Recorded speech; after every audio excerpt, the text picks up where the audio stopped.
So, have you ever wished you could make a stubborn problem simply? Will disappear. Disappear. How do you mean? Not by, actually solving it, but by just erasing it. Maybe. More like erasing it from the map. Okay. I see where you're going. Making it vanish visually. Exactly. Welcome to the Deep Dive. Today we're plunging into, well, it's a fascinating world, sometimes a bit frustrating too. We're exploring where visual things, like maps especially, meet our perception, and how just, changing a line on paper can be used to redraw reality. It's perception of reality, yes. Right, the perception. Exactly. Our deep dive today is all about understanding how these powerful visual tools, especially when you mix them with some clever marketing, can build up a really compelling illusion. An illusion. Yeah. And the goal, often it's to, well, fade out the past and draw a new vision. That's a great way to put it, even if that vision is totally off the reality in real life. So like papering over the cracks. Sort of, yeah. We're going to peel back the layers, look at the tricks involved in presenting this new reality, and maybe, most importantly, give you the tools to spot them, see past the smoke and mirrors. Okay, good. And we're drawing our insights today from a really curious case. It was brought to light by these two sharp students, Kesser and Steen. Right, I remember reading about them. They got this, well, fascinating and frankly a bit unsettling look into what we often call greenwashing. It started when they noticed some really questionable changes around a local construction site. And their investigation uncovered what they brilliantly called simple magic, like white rabbits being pulled from hats. It really shows how easily our perceptions can be manipulated. That simple magic idea is interesting. Yeah, so let's unpack that. The source material nails it, saying that by simple magic, a lot of problems go away, as if sunk into the bog. Sunk into the bog. And people will soon forget everything because a new reality has been drawn over. It sounds almost, I don't know, too absurd, doesn't it? It does sound a bit like wishful thinking. Like you just wave a wand, or maybe a cartographer's pen, and poof, the inconvenient truths just vanish. But the implications are actually pretty profound. Oh, definitely.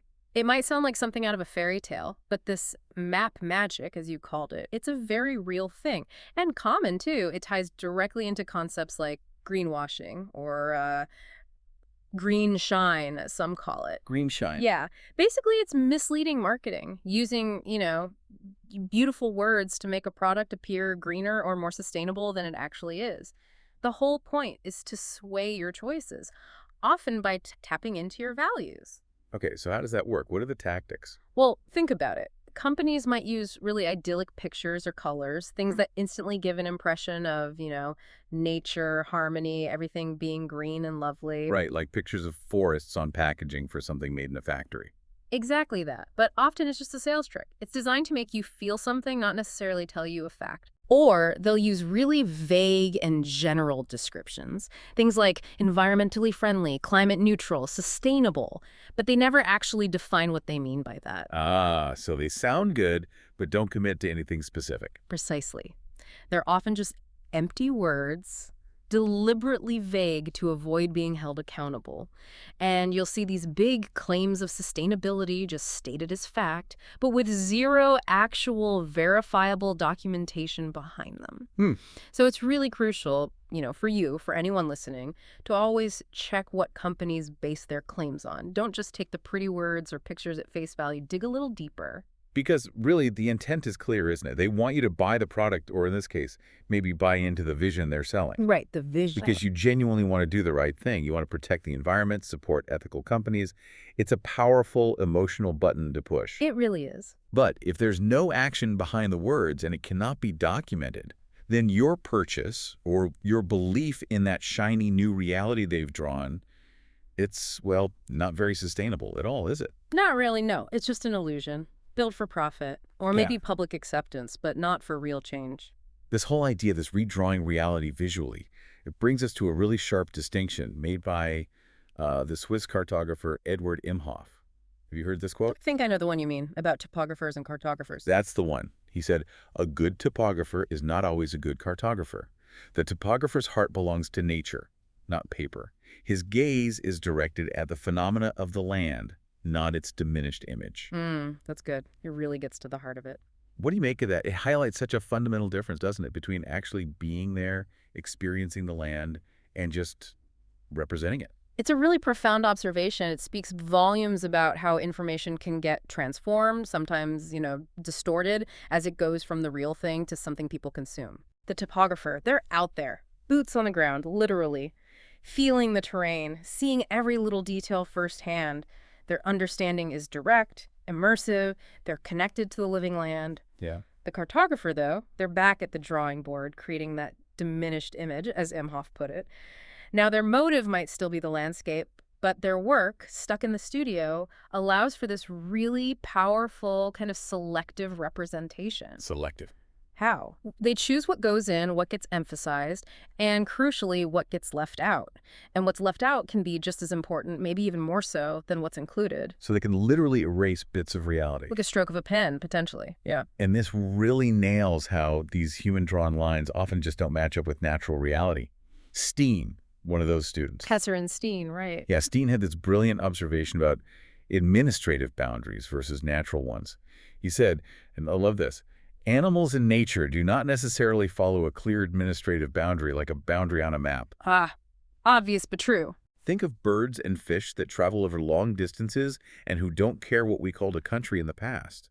It's so simple, but it just perfectly captures that disconnect. We draw lines, nature just ignores them. It really does. It's a powerful reminder that nature plays by its own rules, often completely indifferent to our lines on a map.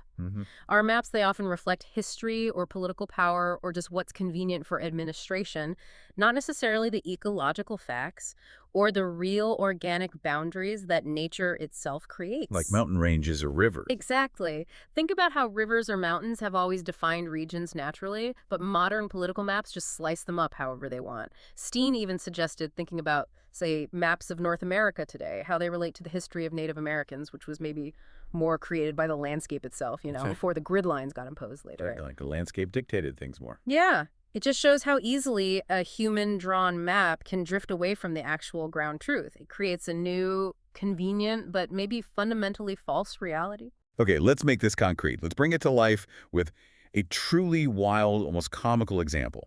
One of the craziest jokes Kesser and Steen heard when they were looking into that convolvulus construction project. Okay, I'm ready. The claim was, get this, that where frogs, toads, and newts reside in a water hole, like a small lake, right? Sand lizards cannot also live in the same area. Wait, what? Why not? Exactly. And the proposed solution to this supposed biological problem. One can naturally choose to divide an area so that it fits into that reality. Divide the area on the map. Presumably. Just draw a line. The sheer audacity of that logic. Yeah. It's like saying if your dog and cat don't get along, you just draw a line down the middle of your living room map and declare they're in separate dimensions now. Yeah. Problem solved. Wow. That's quite something. It's a masterclass in twisting logic to fit whatever story you want to tell, isn't it? Totally. The absurdity is almost poetic, and it perfectly illustrates this idea of redrawing reality on paper just to make problems vanish. So what were the actual facts? Well, the facts, as Kesser and Steen found out when they actually looked, completely blew that reality out of the water.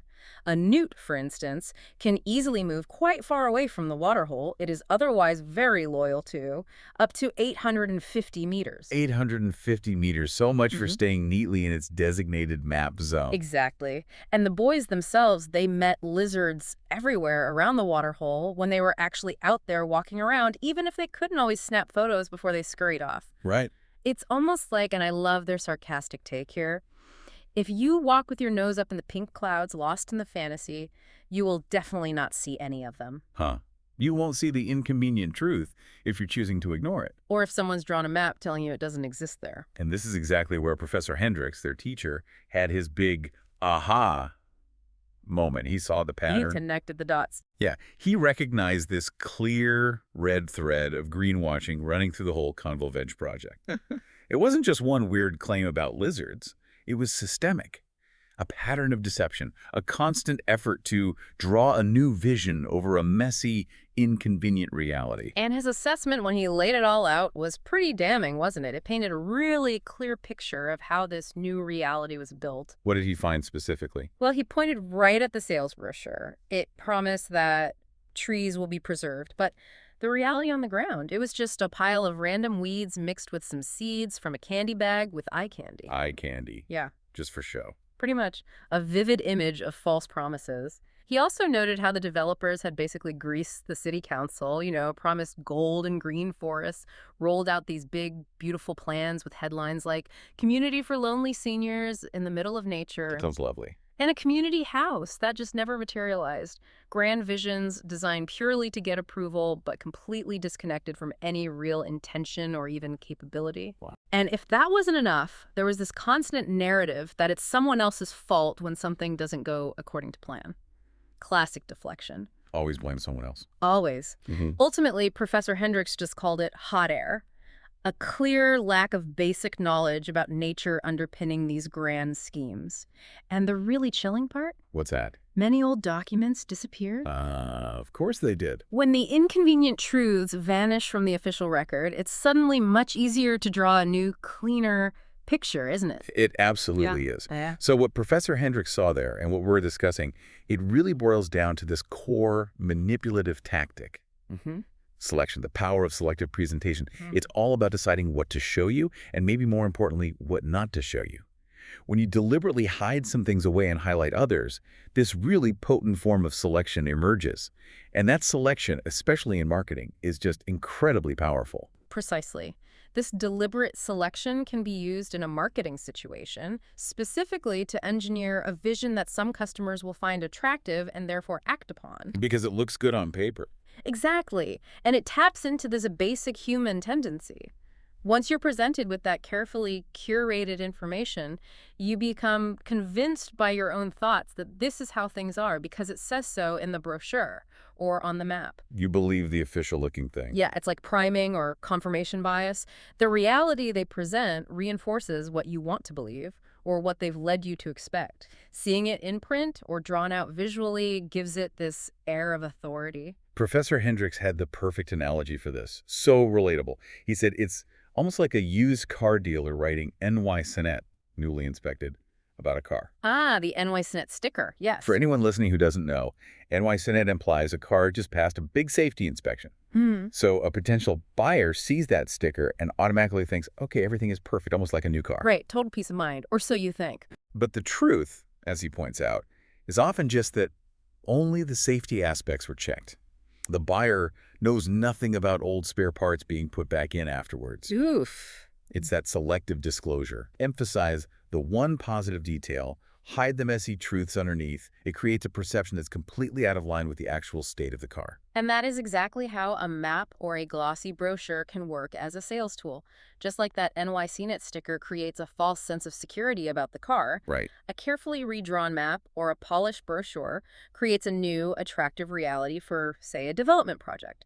It's designed purely for the sale, for convincing people, not for revealing the full, messy truth. Just show the good bits. It's all about presenting that compelling vision, making the inconvenient details just disappear, all to get the outcome they want, whether that's selling a dodgy car or getting permission for a questionable building project. It really exploits the trust we tend to place in visuals and official-looking documents. So we've taken quite the deep dives today into just how incredibly powerful these things can be.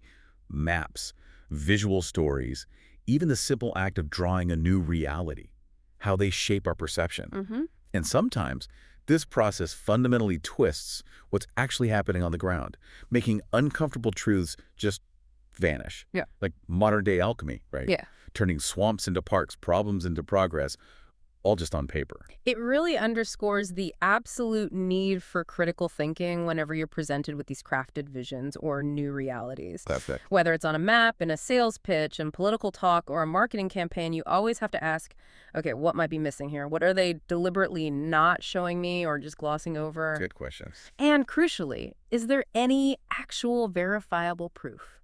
Any independent evidence to back up these pretty pictures and convincing words?